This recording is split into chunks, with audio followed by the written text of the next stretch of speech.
No ponto de partida de nossa história, mergulhamos na antiga narrativa que envolve uma mulher que se encontrou com um anjo. No Antigo Testamento, surge uma figura que suscita uma série de questões e conjecturas. Essa figura em particular é referida como o Anjo do Senhor, também conhecido como o Anjo de Deus. A Bíblia o menciona mais de 60 vezes, e ele desempenha um papel duplo, servindo como porta-voz pessoal de Deus e como representação dele para a humanidade. O Anjo do Senhor, por vezes, é quase equiparado a Deus, como na experiência de Jacó em Betel e na libertação do Egito. Em outros momentos, ele é distinto de Deus. Por exemplo, nos dias de Abraão, o anjo apareceu no Monte Moriá e impediu Abraão de sacrificar seu filho Isaque. O anjo trouxe uma mensagem a Abraão, prometendo bênçãos pela obediência a Deus. Esse anjo aparece tanto no Cântico de Débora quanto no chamado recebido por Gideão. A história então se desloca para uma figura chamada Hagar, uma escrava egípcia que servia a Sara, a esposa de Abraão. O livro de Gênesis, capítulo 16, é onde podemos encontrar a maior parte das informações sobre Hagar. Após Deus ter feito sua presença conhecida por Abraão e prometido a ele uma terra e uma herança, 10 anos se passaram sem que o casal tivesse um filho. Incapaz de esperar mais, Sara decidiu agir por conta própria e ofereceu sua serva, Hagar, ao marido. Abraão obedeceu às instruções de Sara, e Hagar engravidou, seguindo as normas legais da época. No entanto, a proposta de Sara de que Abraão tomasse uma segunda esposa teve consequências espirituais devastadoras. Embora fosse legalmente aceitável, essa decisão contradizia a fé obediente e paciente na promessa de Deus. As consequências foram trágicas. Hagar, Abraão e Sara sofreram.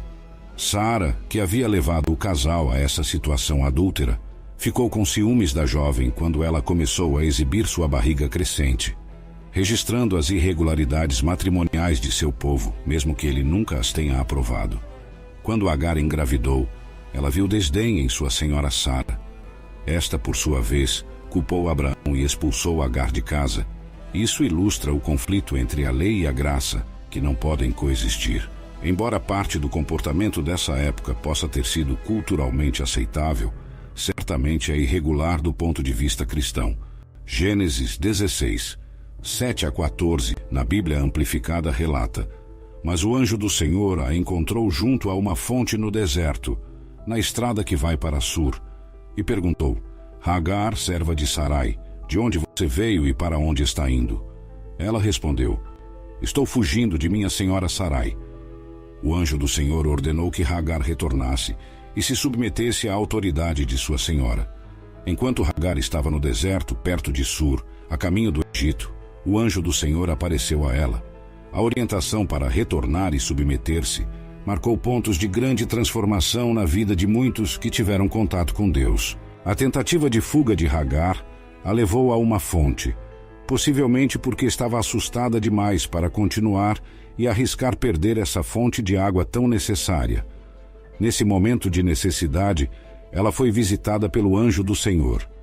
A presença tangível do anjo do Senhor é retratada, e suas palavras indicam que ele estava fisicamente presente e interagindo com Hagar de forma direta, mais do que uma mera sensação espiritual ou uma voz carregada pelo vento.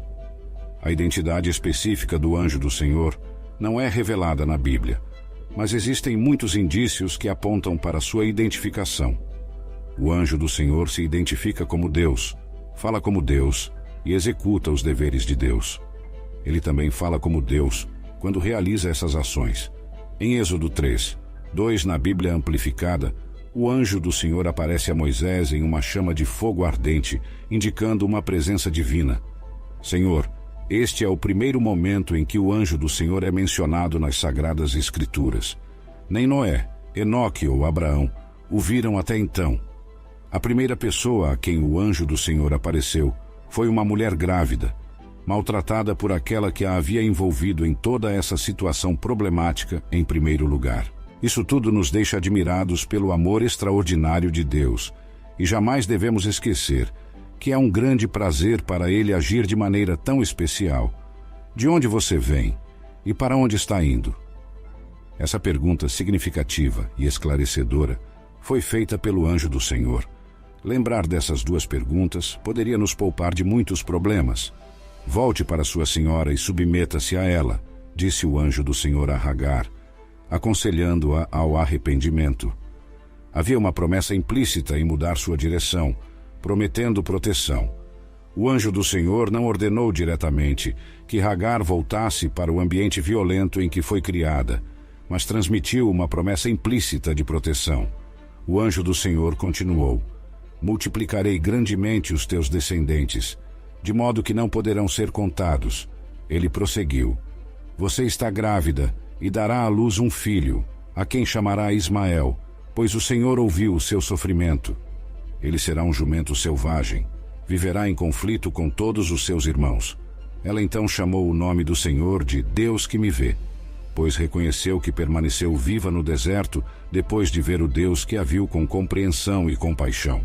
A fonte foi chamada de fonte daquele que vive e me vê. Deus não apenas deu a Hagar a promessa implícita de segurança, mas também a promessa direta de bênção extraordinária. O filho que ela carregava, Ismael, pavimentaria o caminho para inúmeros descendentes. Na Bíblia está escrito que ela chamaria seu filho de Ismael. Ele foi o primeiro na Bíblia a receber seu nome antes de nascer, tornando-se o destinatário de uma promessa significativa, que não se limitava apenas a ter muitos descendentes. Deus queria que Hagar fizesse parte da vida de Abraão e Sara. Lemos: você lhe dará o nome de Ismael, porque o Senhor a ouviu em seu sofrimento. O nome Ismael significa Deus ouvirá. Hagar sabia que não era um mero anjo que havia aparecido a ela. O anjo do Senhor era também o Deus que vê, o mesmo Deus que cuidava de Hagar e do ainda não nascido Ismael. Após seu encontro com El Roi, também conhecido como Tu és o Deus que vê, ela percebeu que, se Deus podia estar com ela no deserto, ele também estaria com ela quando tivesse que se submeter à autoridade de Sara. É como se Hagar estivesse dizendo a Deus: tu me olhaste, e agora eu posso olhar para ti. Esse relacionamento face a face com Deus transforma. Lemos: então Hagar deu à luz um filho para Abrão. Parece que Hagar não retornou com um coração verdadeiramente arrependido. Os cristãos modernos têm acesso a uma promessa ainda mais clara e magnífica do que a que Hagar recebeu. Temos a promessa de Jesus: eis que estou convosco todos os dias, até a consumação dos séculos. Mateus 28, 20, Bíblia Amplificada. Ele nos ensina a observar tudo o que ele ordenou e promete estar sempre conosco, independentemente das circunstâncias. Se você se encontrar em circunstâncias desafiadoras, lembre-se de que Deus vê. Jesus traz uma nova esperança. Considere o caso de Sara. Deus fez uma promessa a Abraão, seu marido, de que seus descendentes seriam tão numerosos quanto a areia da praia e as estrelas do céu. No entanto, havia um problema. Sara era estéril e já estava além da idade de ter filhos. Com o passar dos anos, a promessa de Deus parecia cada vez mais distante de se cumprir. Sara enfrentou um desafio e sentiu a obrigação de encontrar uma solução. Ela não teve paciência para esperar e confiar que Deus cumpriria sua promessa. Palavra. Assim, ela seguiu por seus próprios meios. Ela havia esperado por um filho por mais de uma década e finalmente decidiu que já havia esperado o suficiente.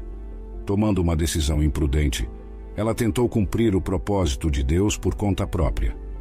A abordagem de Sara não trouxe calma. Ela nutria um profundo ódio tanto por Hagar quanto por seu filho Ismael.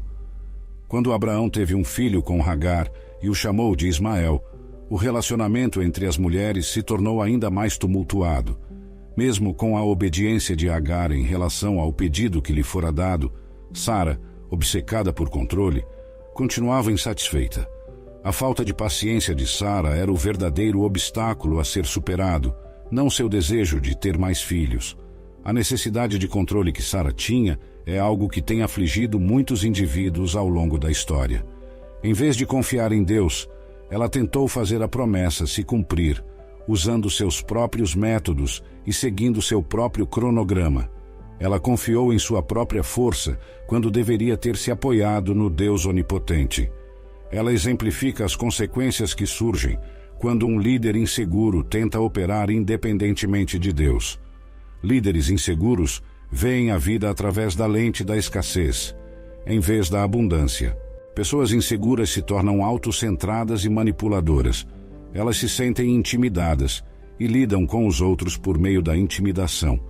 Essas pessoas também invejam o sucesso alheio e frequentemente reagem com raiva. O apóstolo Paulo utiliza a história de Agar e Sara da Bíblia para ilustrar uma verdade espiritual vital para nossa salvação em Gálatas, capítulo 4. Agar é símbolo da antiga aliança, fundamentada em obras humanas e na lei. Segundo a Bíblia, Sara representa a nova aliança, baseada na graça e no trabalho que Deus realizou para redimir a humanidade. Na analogia de Paulo, os crentes em Cristo são comparados ao filho nascido de Sara. Somos livres, produtos do Espírito. Contudo, naquela época, o filho nascido de maneira natural, da carne, perseguia o filho nascido da promessa e do trabalho do Espírito. Na atualidade, Paulo nos exorta: portanto, irmãos, somos filhos, não da escrava, mas da livre. Gálatas 4, 31. As aparições do anjo do Senhor cessam após a encarnação de Cristo. Anjos são mencionados diversas vezes no Novo Testamento, mas o anjo do Senhor não é mencionado no Novo Testamento após o nascimento de Cristo. Você busca prosperidade e plenitude em todas as áreas de sua vida? Quer aprender como a fé e a sabedoria bíblica podem transformar sua relação com o dinheiro e conduzi-lo a uma vida mais próspera? O livro Prosperidade com Deus encontrará um guia inspirador e prático para trilhar uma jornada rumo à verdadeira riqueza. Descubra como fortalecer sua fé em Deus e colocá-la em ação, alcançando contentamento, sucesso financeiro e uma vida abundante. Acesse o link nos comentários e mergulhe neste livro repleto de ensinamentos valiosos. Prepare-se para uma leitura transformadora que o guiará para uma vida de prosperidade com base em sua conexão com o Criador. Não perca essa oportunidade de descobrir o verdadeiro sentido da prosperidade.